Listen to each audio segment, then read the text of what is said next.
Hi, I'm Susanna Bowling, and this is live from the Hotel Edison. Times Square Chronicles presents.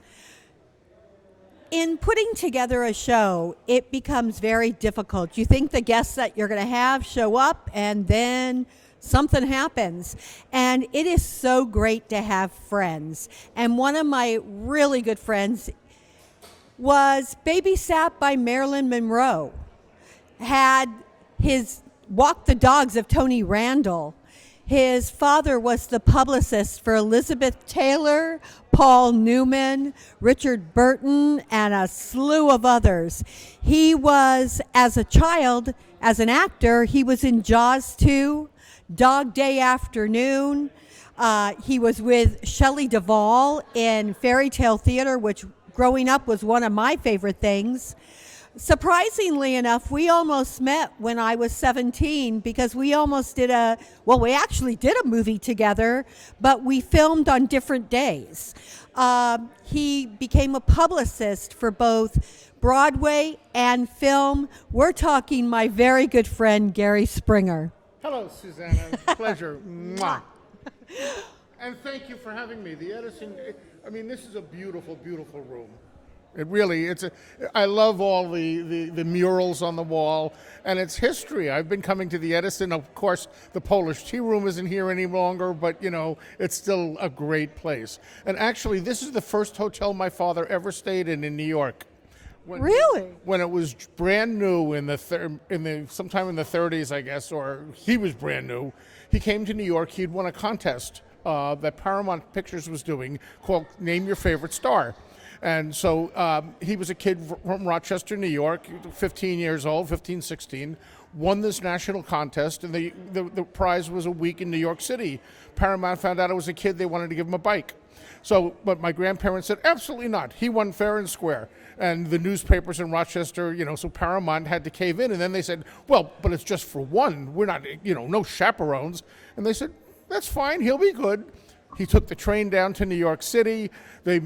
Before he left, the Paramount guys picked him up. He said, my dad says I have to have lunch at the Oyster Bar. So we had lunch at the Oyster Bar in Grand Central Station. They brought him to this hotel, which is where he stayed. That night, they took him out to the Paramount Theater, which my office was in that building for 30 years, just down the street. And his dates that night were Mary Pickford and Buddy Rogers. The next day, they took him to the tour of New York City and to the Radio City Music Hall, right over there. And his date that night was about 4 or 5 years older than he was, named Ginger Rogers. And then the next day, they brought him to the theater, and he went to a matinee, and he was out with Tallulah Bankhead.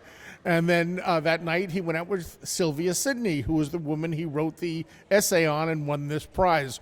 And he wound up representing every one of them until they virtually died. He became a publicist later on. This is years he kept in touch with them, and then he represented them. And actually, one of the first jobs I did as a publicist when I went to work in his office was I represented the estate sale for Pickfair, which was Mary Pickford and Buddy Rogers. Wait, the one in L.A.? The one in L.A. I used to, in high school, go break into that estate and play on the sunken tennis courts. Uh-huh. Oh yeah, no, it was an amazing. Of course, it was Douglas Fairbanks and Mary Pickford, but it was which is why Pickfair came out. But by that time, she was married to Buddy, and but it was quite incredible. But it just goes to show you how things go around. Here we are in the Edison Hotel talking about my dad. But more interesting, your dad, you represented Pickfair. I used to break into Pickfair. It's all incestuous. Well, it is. Our lives actually have paralleled in so many ways. It's true. And the organic thing about this conversation is where to begin it. That's, yeah. Do we begin at birth? Because it kind of started that way. But No, let's start. How did your father get involved in being a publicist? My grandparents. My grandfather worked for Eastman Kodak, but not in the movie part really. But they were huge golfers, and my father was a decent golfer, but he was kind of self-conscious, So he finally said, after a couple of years, he said, "Dad, Mom, put me in the movies. I can go to the movies at 9 in the morning and come out at 5 when you finish your round of golf. So every weekend, basically, all summer, he would go to the movies. And that's how we got this contest. And so when he won the contest, at Paramount, when he was a 15-year-old kid, came back and they said, when, all the newspapers in Rochester did stories on him, and he said, after a while, he said, well, hey, do you need a movie reviewer? That's nice, kid. Go away. So he wound up going to the Catholic Courier, the local Catholic newspaper, and said, you need a movie reviewer. And they said, why? And he says, because everybody else has one. So they hired him, and he started writing reviews when he was 15, 16 years old. And at that time, back in the 30s, the stars didn't just, we didn't fly the press to junkets. The stars got on trains, like that beautiful one there, and on the 20th century. And traveled the country. Do you know how decadent that must have been? A handful of Paramount stars on a train running around. Anyway, they would go. And even if a 15-year-old kid from Rochester from the Catholic Courier was important to the studio press machine, and so he got to see all these stars and got to meet them, and he would see the people he knows, Mary Pickford and Sylvia Sidney, and it just continued. And then in the war, by the time the war came, he finally did have a job working for the Democrat and Chronicle, which was the main paper in Rochester, as their movie writer. In the war, he was in Josh Logan's Contact Caravan, which is kind of like USO. But it was run by Joshua Logan, who was one of the great stage and film directors. And his roommates, he had Robert Preston, Robert Ryan, and they traveled all around the Army bases. And then during the war, they were in there. They went to Berlin in 1945. And half the time, my father was in a dress, performing, because he was one of the soldiers and they were all performing. When he got out, he came to New York. He said, I'm not going to go back to Rochester. And he was still in uniform, going to all of the studios. And while he was going to RKO, some guy said, what are you doing? I said, well, I'm here. And he got hired in the magazine publicity section, in RKO, in the elevator. Wait, I have to ask you a question because I didn't know this. Did he represent Robert Preston? Robert Preston was one of his dearest friends. And, Robert Preston, Henry Fonda, Robert Ryan, Tony Randall were probably his closest friends. Yes, he did. And that, it was the first Broadway show that I ever saw was The Music Man with Preston. And I was probably 4 or 5. And I saw that a couple times. The second Broadway show I ever saw was Camelot with Richard Burton, who my dad also represented. But, so I was like 6 or 7 then. I was a little older. We have some of that same background because my dad was an agent with William Morris at one point. Mm-hmm. So I got to see all these shows as a little kid. Again, very, very young. I mean, I saw Streisand and Funny Girl. I think I was maybe 3 or 4. You saw Lainey Kazan in Funny Girl. No, I didn't. I'm telling you. But Angela Lansbury and Mame. Yeah. Carol Channing and Dolly. No, I didn't see that. I saw Joel Grey in Cabaret. Mm-hmm. I saw, Hal Linden and the Rothschilds. Uh-huh. I mean, it was a great way to grow up. I mean, anyway, so that's how we got into publicity. He, it just kind of snowballed, and he was doing just magazine publicity. And then one day the head of publicity went to the airport to pick up Myrna Loy, and he had a couple of drinks with him, and he said, "Hey, babe," and he smacked her on the ass. And the next day he went to pick up Robert Ryan, and he said, "Come on, I got some girls, let's go to that." And then all of a sudden he was fired, and the head of RKO in New York walked in and said, "You're the new head of publicity." So that's really how it happened? Basically, he became the head of publicity. And he did that. He worked for 20th because RKO and 20th had a deal. And then in the late 50s, he merged with Arthur Jacobs. He went on his own with Arthur Jacobs, who was in L.A., and Guy McElwain. After a couple of years, Guy McElwain left to go to ICM, where he became one of the top agents at ICM. And then my dad and Arthur stayed on for a while, and then Arthur left to become a producer, and he produced things like Planet of the Apes and Dr. Dolittle, in all the movies. And my father, Arthur said, "Come with me," and they could have been like the Zanuck Brown, because David lived in New York and Zanuck lived in L.A. and the same with that. But my father said, "We've tried this. We tried it with Marilyn. They were producing a film with Marilyn." Which one? I don't remember. It was one. It was something that was in the hopper when she died, because they represented Marilyn from like the late '50s on, and they also a couple of other people. I think they were producing something with Monty Cliff when Monty had his accident before Monty died. So my father said, I think I'm going to just stick with what I am, and the office became John Springer Associates, and it stayed that way forever. Now, I know that Marilyn Monroe babysat you. Can you talk about that? Do you even remember that?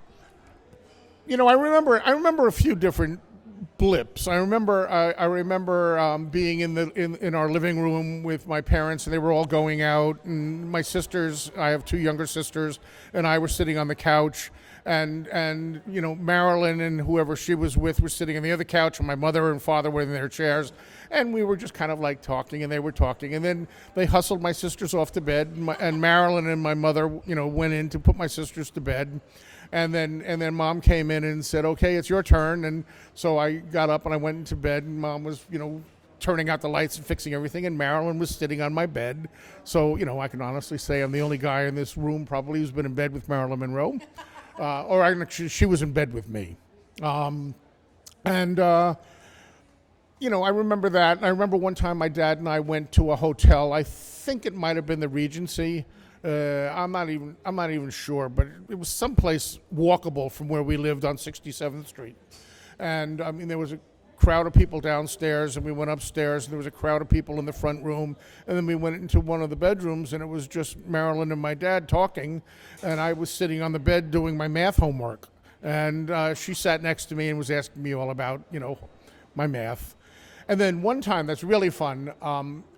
I guess she told my parents to go out, so she took my 2 sisters and I to Central Park.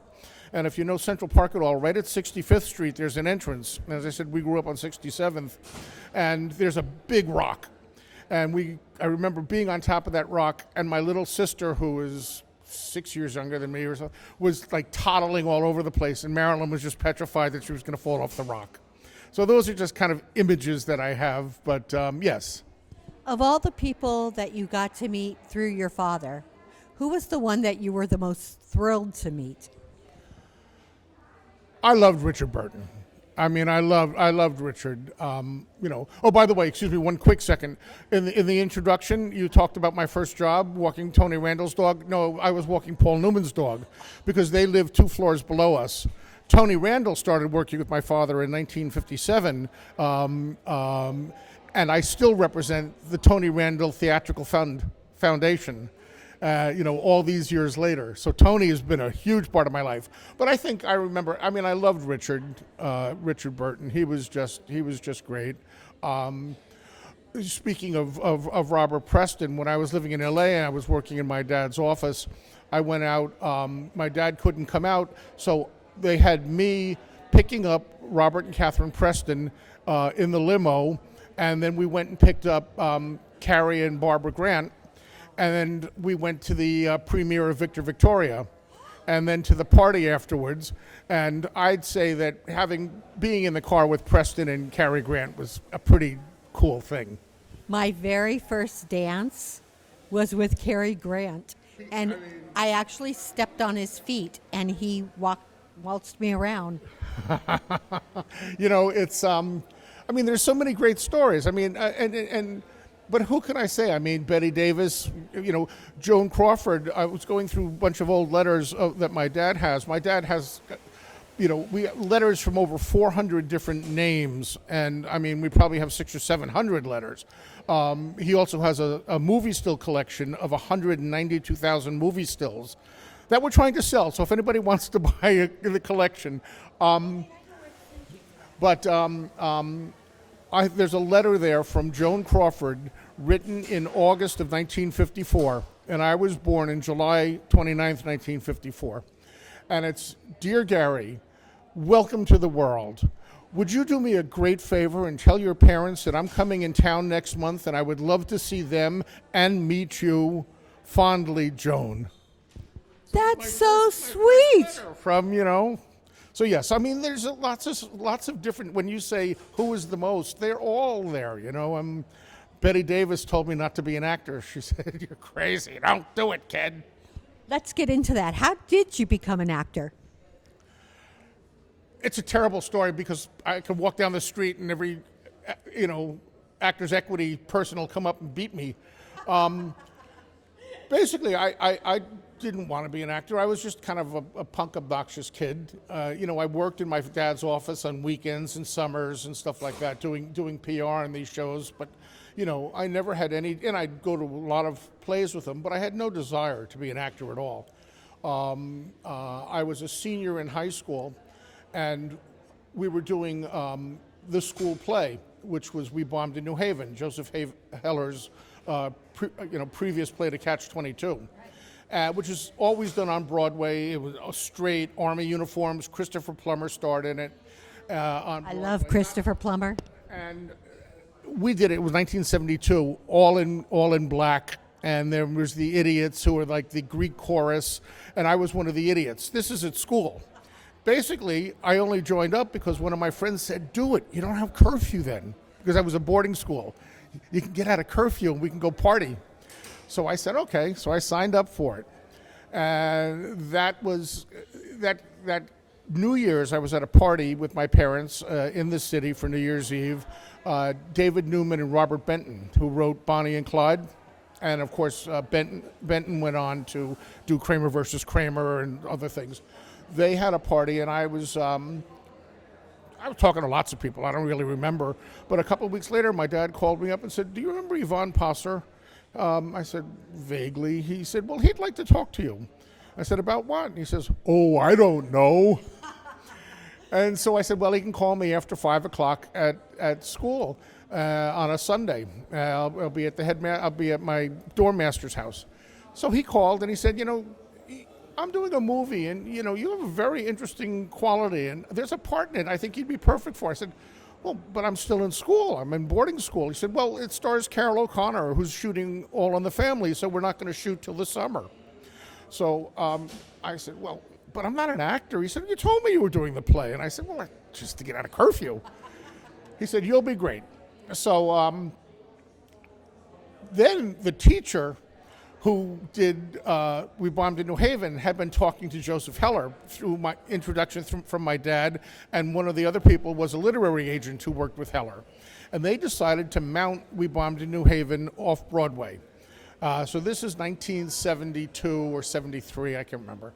And asked me if I wanted to be in it. Not because I was a great actor, but he knew I was going to do the movie, but basically so he can get my dad to do the publicity. So we did it, and I was 17 years old, and for the first 4 performances, previews, I was completely naked on stage for the entire show, covered in a pale blue makeup with blood all over me, and we were in catwalks above the audience because we were the dead soldiers, and it was an anti-authority play, so every time the men were weakening, we would get all... But after like 3 performances, they said the nudity doesn't work. But here Wait, and your parents allowed This us? is my professional debut, nude off Broadway at the Circle in the Square on Bleecker Street. And I was 17 years old. Oh my God, I did Equus. And when my mother found out that I was doing it topless, she seriously almost canned my entire performance. Well, my grandmother came to see me, so I mean, I knew it was approved, but we got really, really bad reviews. I mean, it was a great cast: Stephen Keats and Richard Klein, and I can't remember everybody else, but it was a really good off-Broadway New York cast. Wait, so your debut was a Smurf? Basically, yes, but a bloody Smurf. And then, just a quick little aside is that at first we didn't have showers. The showers weren't completely installed. So we'd be rehearsing, and then after the rehearsals or after the previews, we'd be working. So at 1 o'clock in the morning, and I had this long trench coat that I used to wear. I'd be taking the 6 train from Bleecker Street up to where I lived on 67th with the trench coat up like this, with my face kind of blue with blood, and I'd be sitting there going, on the train, and everybody would disappear. So, what was the film that you did? So then it was a film with Carol O'Connor and Ernest Borgnine, and they were auxiliary policemen trying to clean up their downtown New York neighborhood. And he was still an Archie Bunker type character, very right wing, blah blah blah.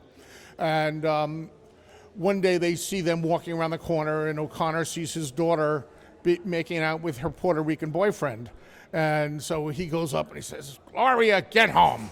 Or I think her name was Gloria.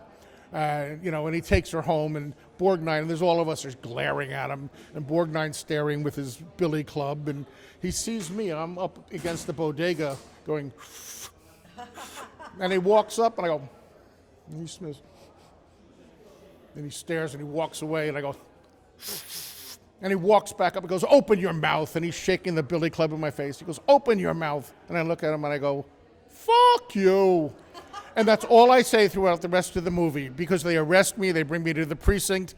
The cop says, "Look, kid, just tell us where you got it, we'll let you go." Fuck you, etc., etc., etc. And I was billed as the FU kid. So people, I used to walk down the streets of New York, and people would go, "Hey, fuck you," and walk away. Sometimes somebody came up to me, tapped me on the shoulder, and said, "Fuck you," and ran in case it wasn't me. But he... Wait. Then I went away to college. Were you glad that you did this show after that? Of course, I was thrilled. Then I went away to college, but I didn't go till January because we were shooting into the fall. So when I got to college for the first time as a freshman, I walked in and they said, "Oh, it's the New York actor." And I just shut down. I hated it. I lasted 12 weeks. I came back to New York, which was the best thing I could have done. I worked in my dad's office. They said, "What are you going to do?" I said, "I don't know. I'll take classes at Hunter across the street and, figure out what I'm going to do." But thank God I was back, because I was back in time for the cast and crew screening of Law and Disorder. And the casting directors there said, "Hey, you were good in this. Who's your agent?" I said, "I don't have an agent. I'm going to go to college." And they said, "Well, we're doing another movie. You should come and try out for it." And I said, "Okay." And I did, and that was Dog Day Afternoon, which was a major film, Academy Award, nominated film. And I played Al Pacino's partner. I was one of the 3 bank robbers. And it propelled me to Hollywood in the next 10 years. And so that's how I got started. And that's how I can get into fights with other actors who worked their ass off studying for years. How did you get into Jaws? Did you know that Jaws was going to be what it was? No, I mean, first of all, when I heard that Jaws 2 was it wasn't Jaws, it was Jaws 2. But when I heard Jaws 2 was being made, I was at Universal already. I was a regular on the Hardy Boys. Wait, I don't think you know this. I used to date Parker Stevens. I love Parker. He's great. But I was a regular on the Hardy Boys with Sean and Parker.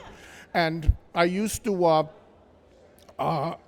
they were very religious to the scripts when they first started the series. But then, all the fan mail and all the stuff, they didn't want to see anybody else. Everybody else's parts were getting smaller and smaller, and they were just enhancing the 2 boys. So the boys were getting more and more. Basically, I'd be sitting there eating in most scenes, and then I'd get into trouble, and they'd have to get Chet Morton out of trouble. But one day I was at the commissary at Universal in L.A., and I was talking to a director named John Hancock, whom my father had represented, who did movies like Bang the Drum Slowly and Let's Scare Jessica to Death. And we were talking, and he said, "I'm doing a movie," and said, "There's a great part in it for you, but I know that you're tied up with the series." And I called my agent right away, and I said, "Look, they don't want me. They just want the boys. And, if I'm going to be able to be in Jaws 2, even if it's not as a steady TV series, I want to be in Jaws 2. And so they talked to Universal. Universal agreed because they were, it was both Universal projects. And I got out of my contract and I did Jaws 2. And then after the first like 2 months or so, they fired the director. And all of a sudden, we were all on hiatus, paid hiatus, but on hiatus, while they found a new director and they started recasting, rewriting the script, and then they brought all of us, because there was like 16 teenagers in Jaws 2, and they brought all of us one at a time into Universal to meet with the new director and with Zanuck and Brown, and people would come back, and we all gathered at one woman's house who lived right there. She lived right next to the studio. So we were all there, and all of a sudden somebody would come back and they'd be crying, and they were fired. And I was like one of the last ones to go. And when I got there, Jano Schwark, who was the new director, said, "I don't think I want you, but for some reason I think I'm going to keep you." And so I was able to stay. So there was only about 4 or 5 of us who they kept from Jaws 2 Part 1 to Jaws 2 Part 2. I luckily was one of those characters. And seeing The Shark is Broken, because I know you saw it, did it bring back a lot of memories from that time? Well, yeah, it brought back a lot of memories. I mean, I went with Jeffrey Kramer, who played the deputy in Jaws 1 and Jaws 2. He was one of my best friends. And, I knew Roy very well. I had met, Robert Shaw a couple times. I knew Dreyfuss pretty well, too, through Kramer, because he was one of Kramer's good friends. So, so it was great seeing that. And then, of course, just the hoopla of we were the first ones from Jaws, Jeffrey and I, to see the show. Nobody else who was connected to it had gone to see the show at that point. So that was a lot of fun, too. And it was, it was kind of special being there. I want to talk about Shelley Duvall's Fairy Tale Theater, because I was obsessed with this thing. And when we first met and I found out that you did that, I was like, okay, I'm impressed. And then I saw it. You were so fabulous. I was cute. No, talk about that show. Well, after Dog Day Afternoon, when we filmed that, and it finished in November. So, here we are supposed to be on the hot August Dog Day, shooting in November, where we had to eat ice so we wouldn't vaporize. And, I did start taking classes at Hunter. And so I was taking classes at Hunter. But what I had decided was, I don't want to be an actor. I still don't want to be an actor.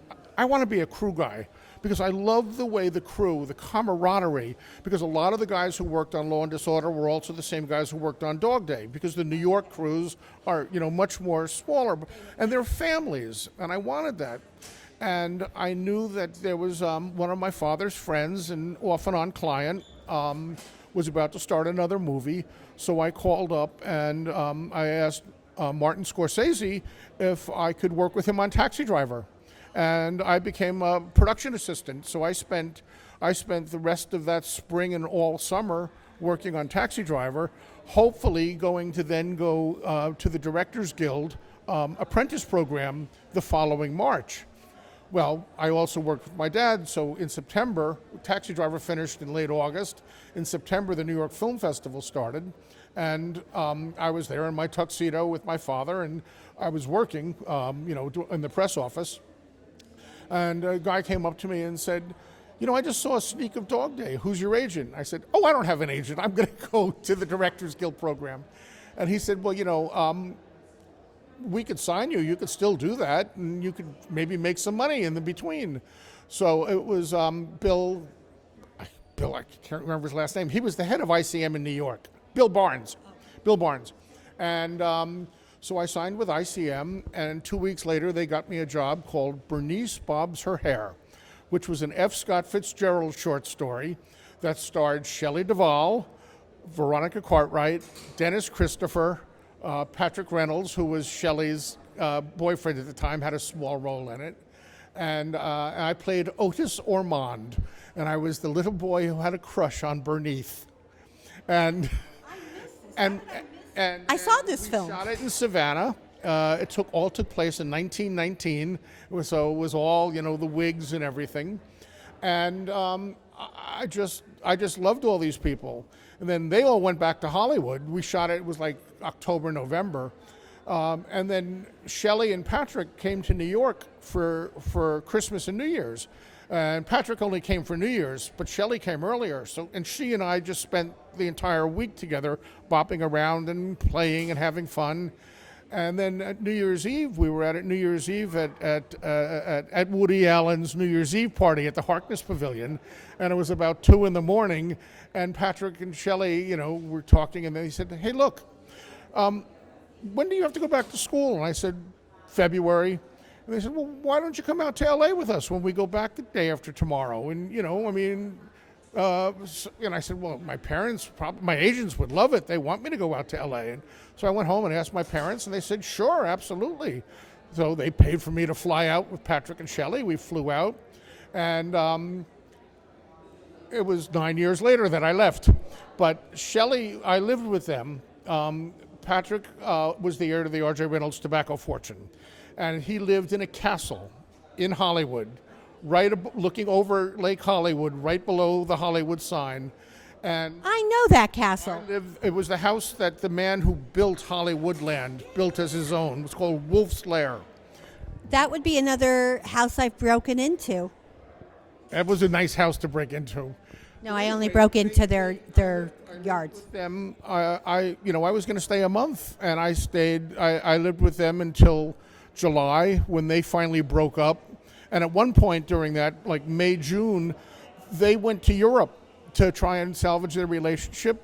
And I was left in the house alone with the 5 Great Danes, the birds, the fish, the little Cairn Terrier named Waldo, the Mercedes, the charge account at the Beechwood Market. And so that was, they came back and the relationship didn't work. And then Shelley and I moved out.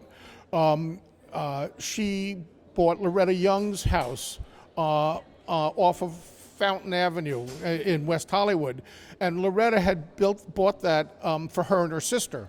So it was basically a duplex. So Shelley lived on one side, and I lived on the other side. And then about after a month, she said, "Oh, another friend of mine needs a place to live." And it was somebody we had met up when we were living at the castle. It was Pat Ast, who was one of the the Warhol actresses. You lived on Fountain? It was Lapeer, I think. I lived on Fountain. It was right on the corner of Lapeer and Fountain was where Loretta Young lived. And so we were living there, and then all of a sudden Shelley said, "I got a movie, I'm going to New York." And so that was fine. She went, and we were continuing doing, and I was, doing my acting jobs and doing whatever I had to do. And Pat and I were sharing one side of the house, and Shelley had the other side. And then all of a sudden we got a phone call. I met somebody, I'm moving to New York. She was in New York to do Annie Hall. And she was out with my sister, actually, having dinner at Elaine's when this guy came up to her and said, "Hi, we're in the same movie." And it was Paul Simon. And Shelley and Paul wound up living together for almost 2 years. And so she sold the house, and I went from a castle to Loretta Young's house to a beat-up couch in North Hollywood. And finally, I got my own place. And then a friend of mine was going off to do a movie in Mexico, and so they said, "Oh, well, he'd be gone for 6 months. Stay at his place." So I moved into the Speedway in Venice, which was probably the most decadent place I ever lived, right on the boardwalk in Venice. And I lived there for about 4 months until I finally found my own place, a little bungalow in Hollywood, and stayed there. But anyway, so Shelley and I always stayed friends. And then when she started Fairy Tale Theater, which, it was always one of her great loves, she was amazing. She got people like Mick Jagger and the Monty Python guys and Meryl Streep, and every Bernadette Peters. all these stars put together. And then they would do these fairy tales, and Shelley was in a lot of them, but a lot of them she wasn't. She would narrate it, or she would always introduce it, and it was a huge successful hit. And I did one called The Boy Who Left Home to Find Out About the Shivers, which means fear. And it was with Peter MacNicol and Dana Hill and Jeff Corey, the great acting teacher, and Vincent Price and Frank Zappa. And and it was so much fun. You are seriously wonderful in it. But, it was great. And then Shelley went on to do another season, and then she did a whole other thing called Tall Tales and Legends, like Paul Bunyan and, things like that. So this was great. And unfortunately, Hollywood fucked her, which is one reason that she's in the situation she's in now. They basically just kind of, screwed her on monies and financials and it was really painful, and she should have been a huge star with this, and going through all the things about being a woman producer, trying to put all this together, and getting screwed by the accountants and everybody else, and then the Northridge earthquake, which kind of really semi-demolished her house, and Shelley's always, as I said, living with all those animals. She had animals. A lot of the animals died when, the things crushed. And so she basically kind of started to lose it and moved, picked up and moved to Texas, which is where she's from and where she still lives.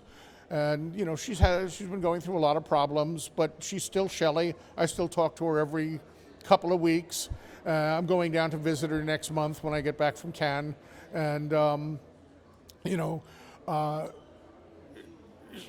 she's not the olive oil one knows. She's a lot of weight. She's lost a tooth, but she's still Shelley.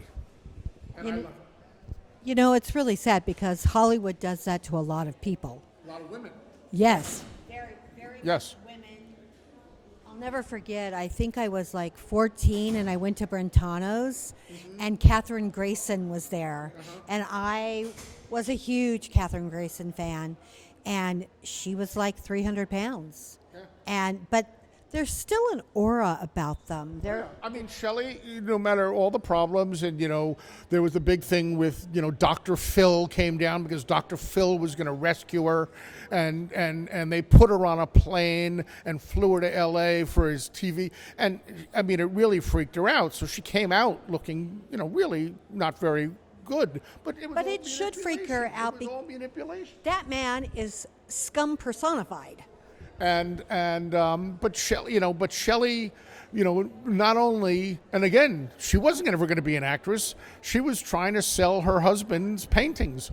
When Altman and his crew were down in Houston for Brewster McCloud, and she went to a cocktail party because she heard there was going to be movie people there, and trying to sell her husband's paintings and art with her big eyelashes, which is what she wore in Brewster. They basically filmed Shelley doing that. And then so she did Brewster, and then I think the next film, Altman cast her right away in Thieves Like Us, and that turned her into an actress. She won Cannes, she did things like fairy tale theater, and she is quite incredible. I could talk to you for a million years, and we could keep on talking about stories, but I want to get some of the things that I know that you're working on now in. You had a son, an amazing, amazing son. Can you talk a little bit about him? And from what I understand, you have a book coming out about him? Yeah, well, just quickly, Nick was 14 years old. He was a hockey player. He played the bagpipes. He didn't really play any other sports. He was up at camp up in the Berkshires and wound up coming down with meningococcal meningitis. And basically, in most cases, it kills within 24 to 48 hours. It's one of the fastest multiplying bacteria in the body, and when the bacteria are dying as they're multiplying, they put a toxin into the blood which causes clotting.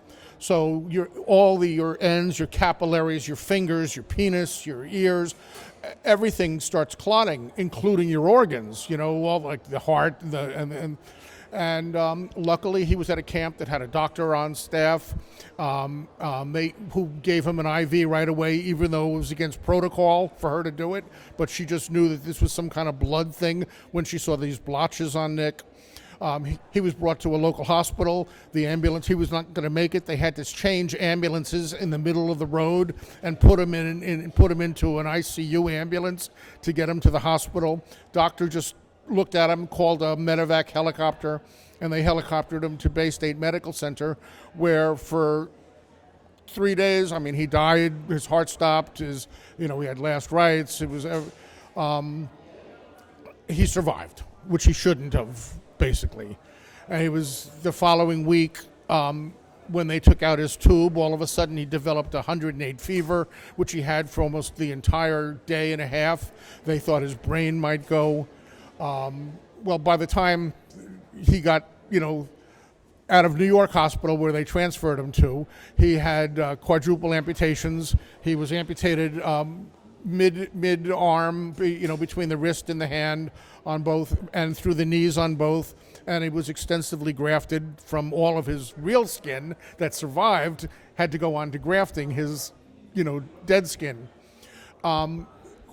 He quickly, after 3 months in New York Hospital, we took him to Burke Rehab because it was near where he was going to go to high school, where he was going to be the junior varsity hockey goalie.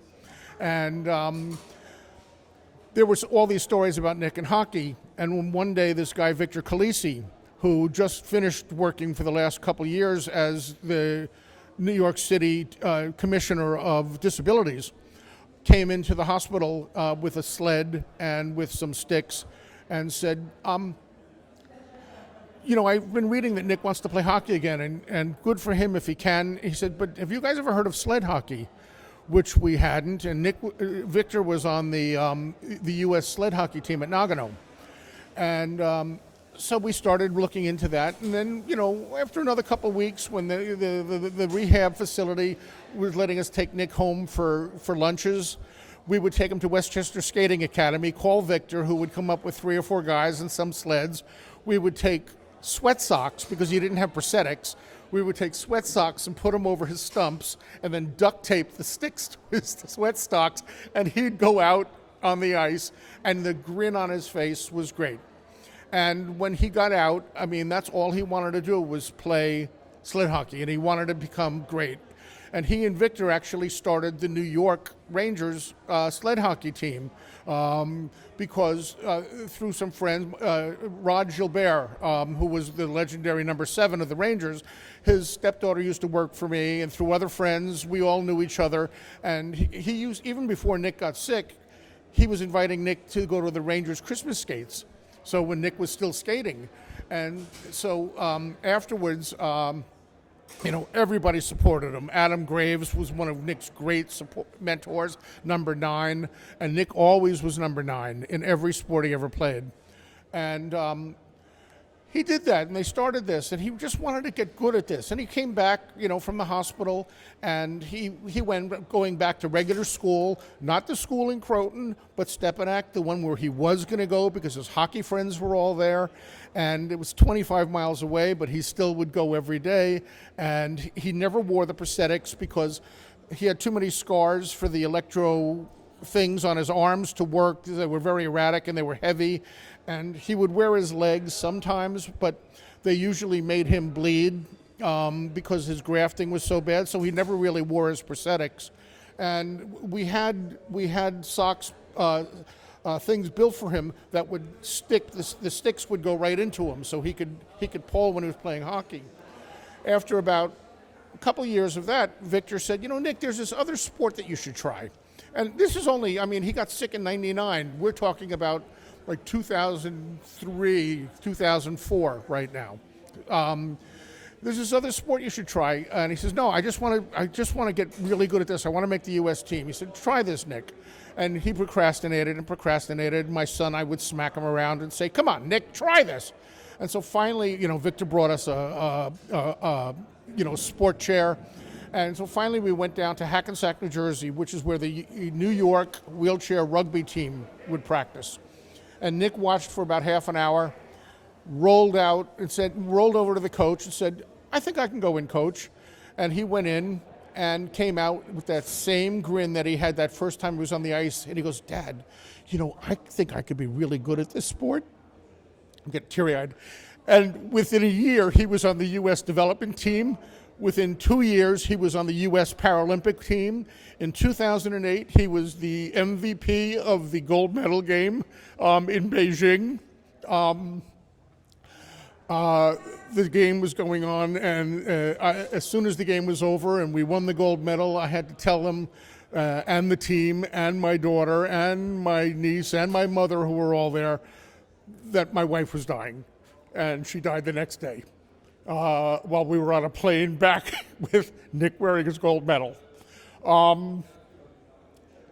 But life goes on, and life went on. And when Nick first got sick, we used to say, he's still Nick. And that's what we used to tell Olivia, when she would be a little nervous at first going to see him, he's still Nick. And we said, this is just our new normal. And that's what we said when Nancy died. It's just our new normal. She had liver cancer. She didn't do anything wrong. We didn't do anything wrong. And we were all fine because that's the way life is. I have to tell you, Nick was the most amazing human I think I've ever met. Because despite everything, Nick loved life. Loved life. And he was never depressed. Some people would, they have spinal injuries or something like that. They sit in their room for 2 years before they move because they're just, a lot of the guys on his team, this is what they said. It took me 2 years to get out. Nick was still in rehab and we were having him play sports.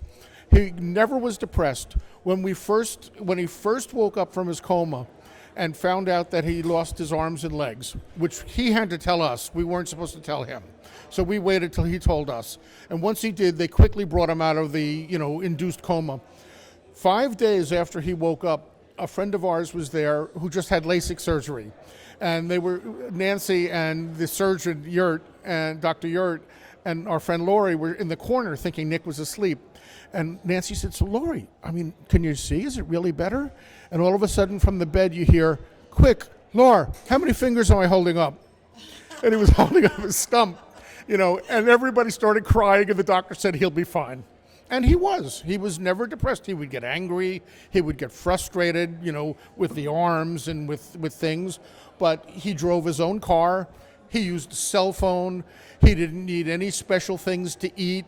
He didn't use an electric wheelchair. He used his, arms and forearms to just push his regular wheelchair.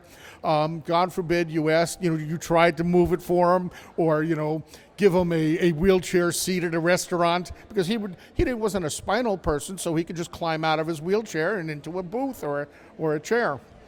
And I went to dinner with him once, and he was the perfect gentleman. He opened the door. He made sure that I was sat first and I was comfortable. He was and is still one of the most amazing people I have ever met in my life. Amazing. And and I can say that about my son. He was pretty damn amazing. And he wound up speaking. He traveled the world. My wife, Nancy, was one of the 5 founders of the National Meningitis Association because we found out after the fact that there was a vaccine that could potentially prevent meningococcal meningitis. And at that point, back in 1999, 2000, the Army was getting it. And that was about it. And so Nancy got laws enacted on her own in Connecticut, in New York, and Vermont, where boarding schools, colleges, summer camps, if you're going, you need the vaccine. And then she joined with other parents who had the same thing, and they joined the National Meningitis Association, and they now it's the law of the land. You can't go into a dorm without having the meningitis vaccine. And so Nick and Nancy would travel and talk, and then Nick continued to talk. Novartis was a drug company that had the vaccine. They used to send Nick all over the world, and they were sold to GSK. And Nick was on 9-10 flights a week, traveling to Detroit, and then in a car to Ann Arbor, and then on a plane to Chicago, where they would speak. And it got to the point that he was branded by the FDA. And so he was an official brand for the meningitis vaccine, and he couldn't talk to colleges or high schools or anything anymore because he was an official medical brand. So he could only talk to medical personnel. So it was doctors and nurses all over the world. So he spoke. He was doing that. He was still playing rugby. His Phoenix team were national champions 4 years in a row. He was coaching the Philadelphia team. He was, and unfortunately, he died in 2001, which is, where we were going with this. Sorry if I was a little abrupt with that. Is there a book? I heard there's a book coming out. There's a gentleman named Gerard Donovan who our friend Errol Rappaport connected me with, because Errol knew that Gerard was writing about with Black Tie magazine. There was a connection there about philanthropy, and Errol started talking to Gerard about the national meningitis and how about, we got all these laws passed, and, this was philanthropy and doing that. And so Gerard started looking into it, and basically, he just sent me the first 70 pages, and we've just left the hospital. This book's going to be like War and Peace. It's going to be an epic. But yeah, Nick died. He was actually on his way to Ethiopia to consult on a movie, because I'm a movie press agent, and I was in Ethiopia mentoring young filmmakers. And this one filmmaker said to me, I said, so what was your first, project about? And he said, oh, it's something you probably would have never heard of it. And I said, try me. He said, it's called Wheelchair Basketball, and we did it, out in the boonies in Ethiopia. And I said, let me introduce you to my son. And they had talked, and they started developing it. And Nick was on his way down to Ethiopia, but he died. We was at a friend's pool in April of 2015. And basically, because the disease affected everything, all of his organs back in 1999, his heart just stopped. Even though he played sled hockey, played wheelchair rugby, was on planes, traveling around nonstop, in and out of airports, pushing himself and his rugby chair, he died. But he was a pretty amazing kid. And the book is going to come out. And the guy's movie, I just found this out because... Wait, are we now on to what you're promoting right now? No.